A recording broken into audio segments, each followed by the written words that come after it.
оны өлтіріп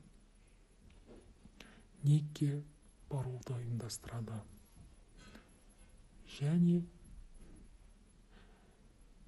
оны өлтіріп оның машинасымен Никке оралады. Ол әрең жүріп келгендегі көрсетіп талып қалады. Бүкіл полицейскийлер одан сұрақ жауап ала бастайды. Журналистер оның ізінде болады. Бұл танымалдылық оған ұнай бастайды.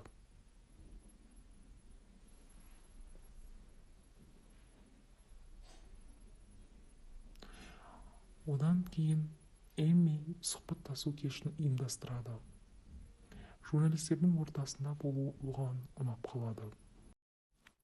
Бұл танымалдылық Эмиге ұнайды және ол өзінің үйіне сұхбаттасуға журналистерді шақырады. Олар келгенін айтуға кірген Никке сыйлық қорабын ұсынады. Ник ашып қарап, ол жергілікті анықтайтын тез екенін көріп,